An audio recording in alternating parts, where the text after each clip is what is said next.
Pertanyaan, apa penyebab terbesar terjadinya musibah gempa bumi atau yang lainnya? Yang terbesar adalah kesyirikan dan kekafiran, ya. Sesungguhnya sudah disebutkan dalam banyak ayat Al-Quran peringatan-peringatan kepada manusia tentang musibah-musibah yang mengancam mereka. Allah Subhanahu wa taala sudah mengatakan, "Zaharal fasadu fil barri wal bahri bima kasabat aydin nas." Telah tampak kerusakan di muka bumi dan di lautan dengan sebab perbuatan tangan-tangan manusia. Apa perbuatan tangan-tangan manusia itu? Ya, kerusakan. Kerusakan apa yang dilakukan? Kerusakan maksiat, lebih-lebih kesyirikan.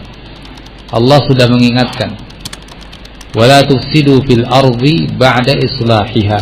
Jangan kalian rusak bumi ini setelah diperbaikinya. Apa tafsir para ulama? Kata mereka, "La tufsiduha bil ma'asi ba'da islahiha bit ta'at." Jangan kamu rusak bumi ini dengan maksiat-maksiat setelah diperbaikinya dengan ketaatan-ketaatan. Ya. Dengan ketaatan bumi menjadi baik. Turun berkah dari langit, turun berkah dari bumi. Walau anna ahlal qura amanu wattaqau lafatahna 'alaihim barakatin minas sama'i wal ard. Seandainya mereka penduduk suatu negeri beriman dan bertakwa, kami akan bukakan keberkahan-keberkahan dari langit dan bumi. Ya. Faqultu astaghfiru rabbakum innahu kana ghaffara yursilis samaa'a 'alaikum midrara wa yumdidkum bi amwalin wa banin wa yaj'al lakum jannatin wa yaj'al lakum anhara. Maka aku katakan kepada mereka, astaghfiru rabbakum, mohon ampun kepada Rabb kalian. Innahu kana ghaffara, sesungguhnya Allah Maha pemberi ampun.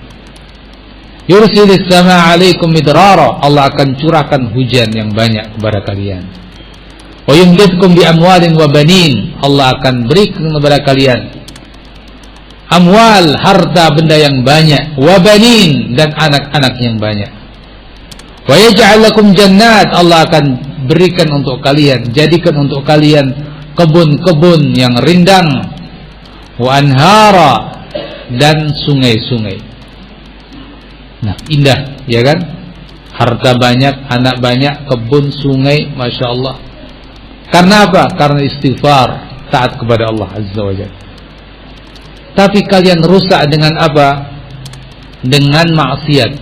Wala tufsidu fil ardi ba'da islahiha. Jangan kalian rusak bumi ini dengan kemaksiatan setelah diperbaikinya dengan ketaatan. Akhirnya karena maksiat, Allah Azza wa Jal murka kepada mereka. Allah rubah yang tadinya nikmat menjadi nikmah, dari nikmah menjadi nikmah. Nikmat berubah menjadi hukuman dari Allah Azza wa Jal kepada mereka. Allah tidak merubah karena mereka sendiri. Dzalika bi anna Allah lam yakum mughayyiran ni'matan an'amaha 'ala qaum hatta yughayyiru ma bi anfusihim. Hal itu karena Allah Azza wa Jalla tidak akan merubah suatu nikmat yang Allah berikan kepada suatu kaum sampai mereka sendiri yang merubahnya. Ya. Allah katakan walakin kadzabu, tapi mereka mendustakan. Mereka tidak beriman dengan sebenar-benar iman, iman yang benar, iman yang sah, iman yang sesuai yang Allah maukan. Walakin kadzabu, tapi penduduk suatu negeri malah mendustakan. Fa akhadnahum bima kanu yaksibun, maka kami pun menghukum mereka dengan sebab perbuatan-perbuatan mereka. Nah, jadi sadari bahwa berbagai musibah yang menimpa umat manusia itu tidak lain karena perbuatan dosa-dosa mereka, dan yang terbesarnya adalah syirik kepada Allah. Lihatlah bagaimana umat-umat terdahulu, laqad kana fi qasasihim ibrah, sungguh pada kisah-kisah mereka itu ada pelajaran-pelajaran. Allah kisahkan dalam ayat-ayat Al-Quran berulang-ulang kisah-kisah itu untuk kita baca dan kita ambil pelajaran darinya. Kenapa kaum Tsamud Allah hancurkan? Karena syirik. Kenapa kaum Ad Allah hancurkan? Karena syirik. Kenapa kaum Lut Allah hancurkan? Karena syirik dan homoseks, laki-laki perempuan, LGBT dan yang semakna dengan itu. Ya, kenapa kaum Syuaib dihancurkan? Karena syirik dan melakukan kecurangan dalam timbangan-timbangan. Kenapa kaum Fir'aun dihancurkan? Karena syirik, bahkan lebih daripada itu, mengaku Tuhan, sombong, congkak, menentang hukum Allah.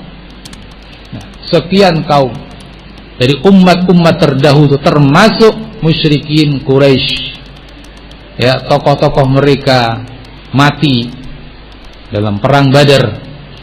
Mereka menjadi hina, mereka menjadi kalah. Yang sebelumnya mereka orang-orang mulia di mata orang-orang yang lain. Karena apa? Karena syirik. Ya. Nah, itu cukup menjadi pelajaran bagi kita, pelajaran bagi umat yang datang setelahnya, bahwa umat-umat Allah hancurkan karena kesyirikan-kesyirikan. Nah, kenapa mau mengulang sejarah?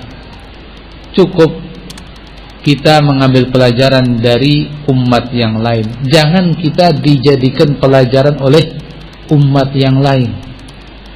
As-sa'id man i'tabara bi ghairihi, ya, kata orang Arab, orang yang bahagia itu adalah yang mengambil pelajaran dari orang lain. Kejadian menimpa orang, dia ambil pelajaran. Kita jangan begitu. Ya. Wasyaqi man i'tabara bihi ghairuhu. Tapi yang celaka adalah yang dijadikan ibrah oleh orang lain. Celaka. Ya. Dia yang jadi sampelnya. Orang lain nonton. Oh, jangan begitu. Ya, orang celaka. Syaqi. Na'udzubillah min dzalik. Nah, ikhwani fi din rahimakumullah, berbagai ritual-ritual, ya, yang dianggap ini adalah warisan nenek moyang. Ini adalah budaya leluhur.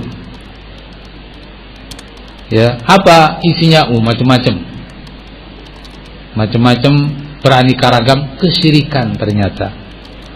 Larung sesaji ke tengah lautan, kambing dipersembahkan, kambing hidup lagi dibawa ke tengah lautan. Ya Allah. Ya, dia juga punya nyawa, dia juga merasakan sakit, dia juga terzalimi, dia bisa berdoa kepada Allah Azza wa Jalla. Ya. Kepala-kepala kerbau dipersembahkan. Sekian kepala-kepala kerbau. Nah, untuk siapa disembelih? Kurban Idul Adha itu. Ya, untuk Allah dia sembelih. Yakin bukan untuk Allah. Kalau untuk Allah ya waktu Idul Adha itu kemarin, belum lama, ya. Tapi kalau hari-hari lain kemudian kepalanya dibuang, ya, bukan dibuang, tapi dipersembahkan kepada selain Allah Subhanahu wa taala. Itu bukan sembelihan daging, itu bukan sembelihan kurban hari Idul Adha. Lalu sembelihan apa? Tidak lain kecuali sembelihan untuk selain Allah. Ini yang namanya syirik. Ya. Allah sudah mengatakan dalam ayat yang pendek yang semua muslimin hafal, insyaallah, kecuali yang memang ya agak kebangetan kalau tidak hafal, ya. Fasholli li rabbika wanhar. Allah jadikan ayat ini ayat yang pendek yang umumnya muslimin mau hafalnya, tapi subhanallah banyak yang melanggarnya. Ini menjadi hujjah, dalil yang menghujat, yang membantah orang-orang itu. Mestinya kan ambil pelajaran, ayat dia hafal. Fasholli li rabbika wanhar. Ya, salatlah li rabbika, untuk Rabbmu. Salat karena Allah, wanhar, sembelihlah, yakni juga untuk Allah. Ternyata menyembelih sembelihan bukan karena Allah. Bacaan yang dibaca mungkin juga muslim menghafalnya. Inna salati wa nusuki wa mahyaya wa mamati lillahi rabbil alamin. Siapa muslim yang dihafal ini? Jarang sekali. Apa sih maknanya? Inna salati, sesungguhnya salatku. Wa nusuki, sembelihanku. Ada yang menyebut dengan makna yang lebih luas ibadahku, tapi jelas sembelihanku masuk di sini. Nusuki yakni sembelihanku, wa mahyaya wa mamati, kehidupanku kematianku, lillahi rabbil alamin, untuk Allah Rabb sekalian alam, la syarika lahu, tiada serikat baginya, dan seterusnya. Dia baca tiap hari, tapi di bacaan saja datang bulan Syura, sembelih untuk selain Allah. Loh, mana yang kamu baca, mana yang kamu hafal dipersembahkan kepada selain Allah Azza wa Jalla? Ini syirik akbar, syirik besar. Na'udzubillah min dzalik. Bagaimana Allah tidak murka? Ya. Bagaimana Allah Azza wa Jalla tidak murka kepada mereka yang berbuat kesyirikan kepadanya? Syirik adalah dosa terbesar. Tidak ada dosa yang lebih besar daripadanya. Syirik adalah larangan yang terbesar dari larangan-larangan Allah Subhanahu wa taala. Nah, ikhwani fillah rahimakumullah. Jadi jangan beranggapan itu sekedar tradisi. Itu hanya budaya. Ya, tidak syirik. Nah, ada orang-orang, bahkan mungkin sebagian ustadz atau tokoh agama mengatakan, oh itu bukan syirik, itu kan hanya budaya saja, itu hanya tradisi, ya. Bukan kesyirikan kepada Allah. Ada yang berupaya untuk membenarkan praktek-praktek itu. Kita sebagai seorang muslim, ya, yang menjadikan Al-Quran sebagai pedoman kita, hadis Nabi juga sebagai pedoman kita. Ingat, Nabi mengatakan, la'anallahu man dzabaha li ghairillah. Allah melaknat orang yang menyembelih bukan karena Allah. Sekalipun itu tradisi, berarti itu tradisi syirik. Bukankah orang Quraisy dulu juga punya tradisi? Apa akan mengatakan, oh ini sudah tradisi kami orang Quraisy, ya, membuat sesajen untuk Lata dan Uzza. Jadi Nabi silakan berdakwah Islam, kami mengikuti Islam, tapi tradisi kami tetap. Apa begitu? Tidak. Islam datang melihat itu tradisi syirik. Lata Uzza singkirkan, walaupun itu tradisi.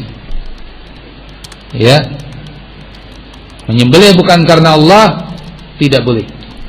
Dan orang kufar, musyrikin paham sekali itu. Kalau Nabi datang membawa Islam, artinya kami mesti meninggalkan itu semuanya. Bukan artinya kami syahadat la ilaha illallah Muhammad Rasulullah, dan kami juga tetap melakukan tradisi sesajen kepada Lata dan Uzza. Tidak ada musyrik yang ketika itu paham seperti itu, tidak ada. Mereka justru mengatakan, aja'al al-alihata ilaha wahida, inna hadha la syai'un ujab. Apakah Muhammad mau menjadikan semua ilah ini hilang semua, jadi satu saja?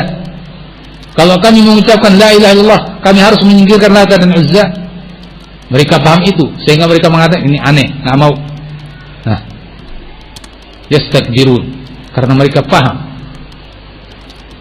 Jadi kalau begitu, konsekuensi seorang mengucapkan la ilaha illallah Muhammad Rasulullah, tradisi-tradisi nenek moyang yang seperti ini tidak boleh. Ini tradisi syirik. Kalau kita muslim mengucapkan la ilaha illallah Muhammad Rasulullah, konsekuensinya hilangkan itu semuanya. Ya, hilangkan semuanya. Mungkin ada orang mengatakan, loh, gimana dikatakan azab? Ya, kita nggak tahu azab atau bukan azab, urusan Allah. Yang jelas, ya, ini perbuatan kesyirikan, dan ini, ya, bisa menyebabkan azab. Ya. Ada mungkin yang mengatakan ini hanya kejadian alam biasa. Kalau memang karena kesyirikan, kenapa nggak di Amerika sana? Itu yang semuanya kufar. Kenapa nggak di Jepang, di Cina itu komunis sana? Ya, mungkin ada yang mengatakan begitu. Ya. maka perlu diketahui ya, bahwa ada yang namanya istidraj. Istidraj itu apa? Istidraj itu orang yang bermaksiat tapi oleh Allah dibiarkan dulu,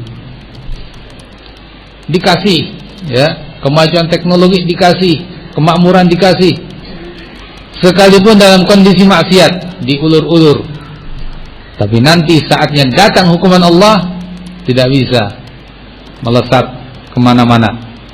Sudah datang hukuman Allah sekuat-kuatnya, entah di dunia atau nanti di akhirat. Jadi keberadaan mereka dalam suatu maksiat dan mereka dalam kemakmuran, pertama, tidak menunjukkan bahwa mereka dalam keadaan benar. Kedua, tidak bisa dijadikan alasan bahwa tidak ada, kalau begitu muslim yang dihukum karena maksiat, karena mereka lebih berhak dihukum. Tidak ada alasan seperti itu ya. Hukuman terserah Allah, akan diberikan kepada siapa di dunia ini. Kalau di akhirat sudah jelas.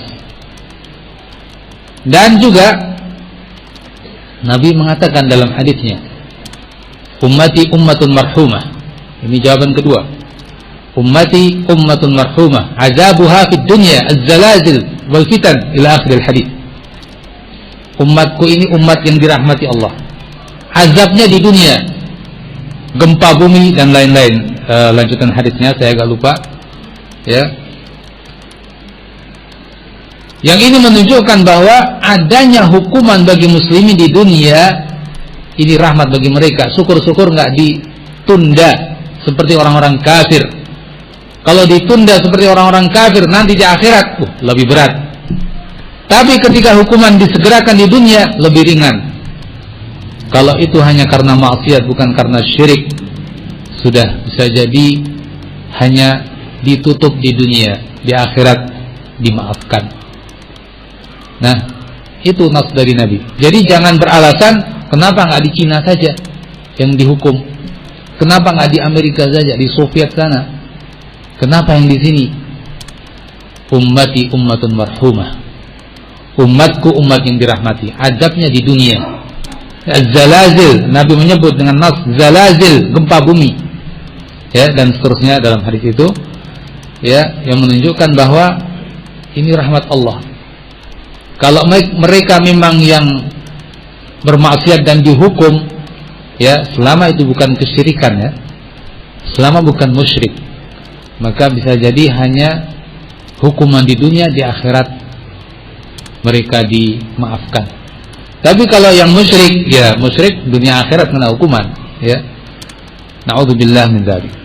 Urusan Allah Azza wa Jalla. Jadi